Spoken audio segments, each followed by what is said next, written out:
Before he met Catherine, Prince William was known as the reluctant royal, the party prince, the heir who wasn't sure he wanted the crown. He was guarded, private, and some said emotionally closed off. Then a young woman from Berkshire walked into his life at the University of St Andrews. And everything changed. This is the untold story of how Catherine Middleton transformed Prince William into the future king Britain needs, and why their love story is the secret weapon of the modern monarchy. This is Royal News Spot. Let me take you back to the beginning, because to understand who William is today, you need to understand who he was before her. William arrived at St Andrews in 2001. He was 19 years old. His mother had died just 4 years earlier. The world was still watching him grieve in public. He was described by friends as moody, reserved, and carrying a weight that no 19-year-old should bear. He didn't trust easily. And why would he? Every person who approached him wanted something. His name, his status, his access to the crown. Then he met Catherine. She didn't care about any of it. Friends who knew them both have said that Catherine treated William like a normal person from day one. She teased him. She challenged him. She didn't curtsy or fawn over him. She saw the man behind the prince.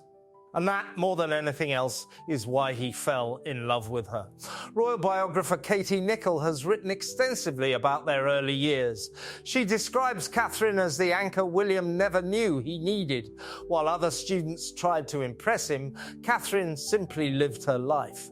She studied art history. She played sports. She laughed loudly with her friends. William was drawn to her authenticity.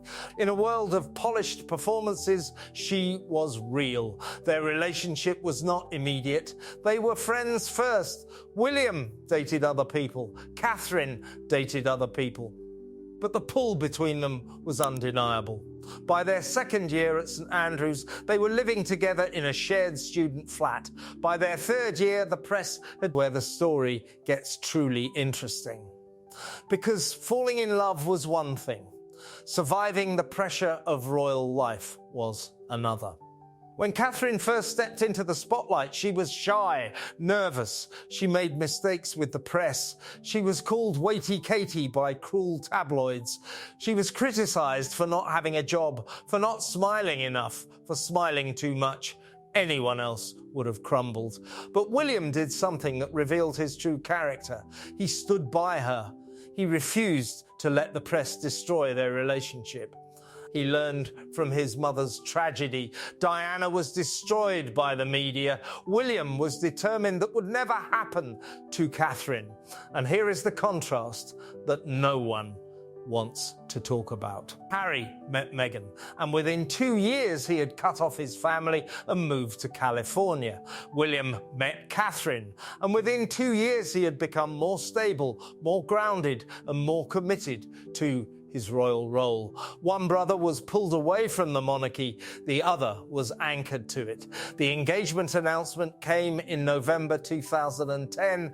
William proposed with the same sapphire ring that had belonged to his mother. He wanted Diana to be part of their story. He wanted Catherine to carry his mother's legacy. In the engagement interview, William said something that has aged beautifully. He said, and I quote, "We spend a lot of time just laughing together. She makes me laugh constantly. And she makes things a lot more fun than they would be otherwise. A future king laughing with his wife. Not a future king scheming with his PR team.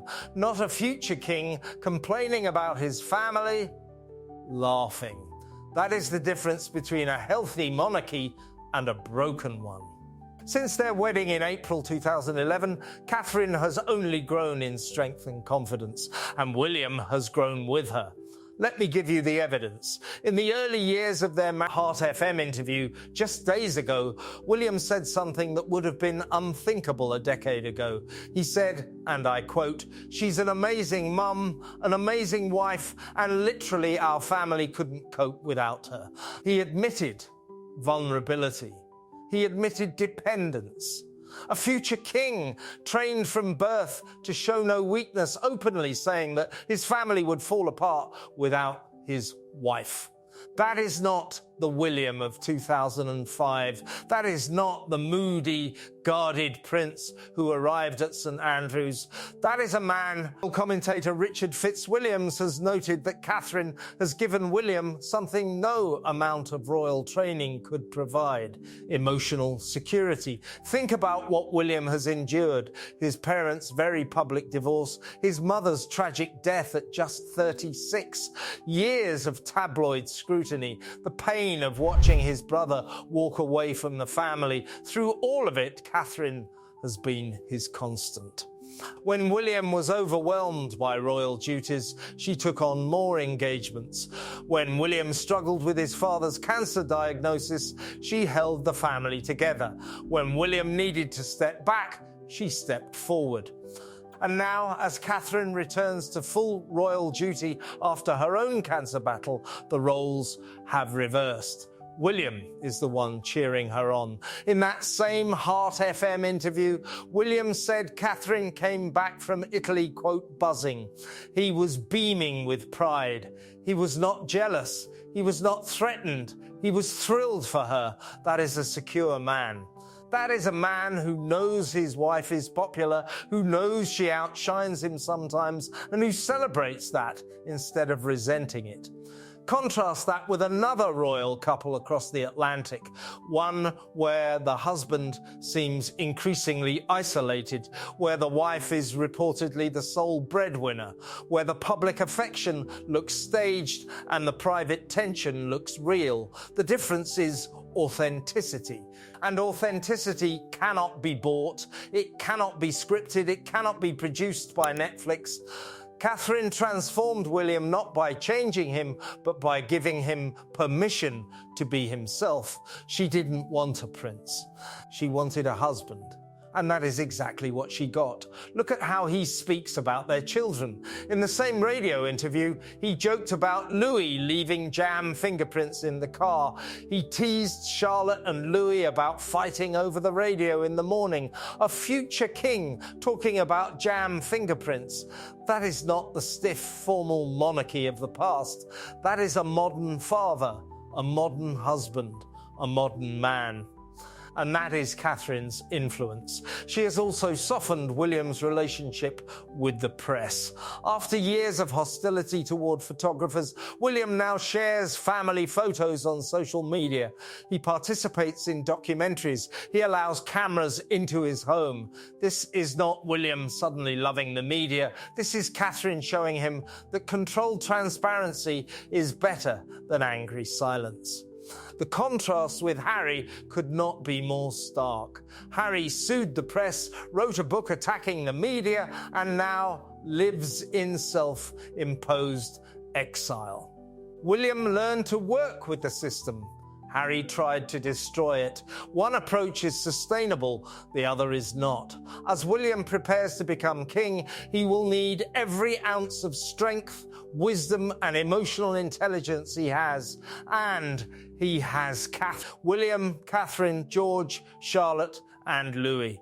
And the reason that family is so strong, the reason they have survived scandals, health crises, and family betrayals is simple. Catherine. She changed William forever. She turned a reluctant heir into a confident future king. She turned a guarded man into an open father. She turned a royal institution into a family. And that, more than any crown or title, is her greatest achievement. What do you think? Has Catherine been the best thing to happen to the monarchy in a generation? Comment below, subscribe to Royal News Spot. Because while other channels chase scandals, we celebrate the story of the family that will one day lead the crown.